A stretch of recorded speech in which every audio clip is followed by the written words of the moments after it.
యేసు ప్రభువు వారి రహస్య రాకడ అనంతరం 7 ఏండ్లు శ్రమకాలము. మొదట 7 ముద్రల తీర్పులు వస్తాయి. తదుపరి 7 బోరల తీర్పులు కొనసాగుతాయి.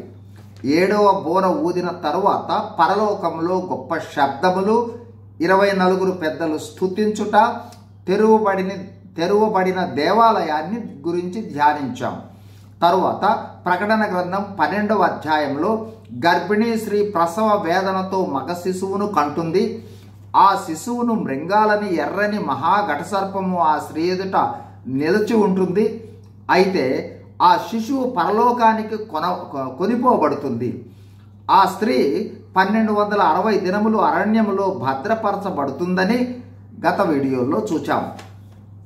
ఆ తరువాత పరలోకములో జరిగిన యుద్ధము ప్రకటన గ్రంథము 12వ అధ్యాయం 7 నుండి 12 వరకు ధ్యానిస్తూ ఉన్నాం. ఈరోజు పరలోకంలో జరిగిన యుద్ధ వివరాలను చూడబోతూ ఉన్నాం.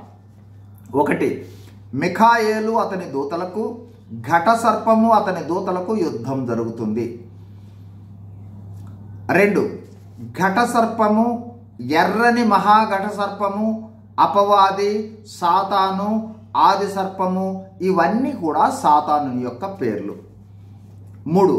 మిఖాయేలు అతని దూతలు అంటే దేవుని యొక్క సైన్యం. 4.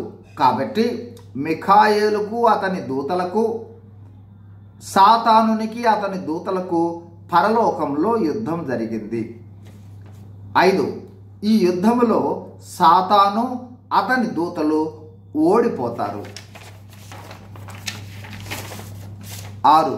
సాతాను అతని దూతలు భూమి మీదకు పడద్రోయబడతారు.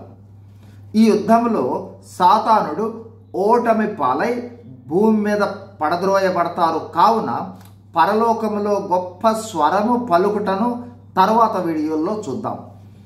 ఈ యుద్ధము తర్వాత పడద్రోయబడిన సాతాను అతని దూతలు భూలోకములో నివసించే క్రైస్తవ విశ్వాసులను మరింతగా హింసించుటను లేదా హింసను తీవ్రతరం చేస్తారనే విషయాన్ని మనం తర్వాత వచనాల్లో చూస్తాము. God bless you. Thank you.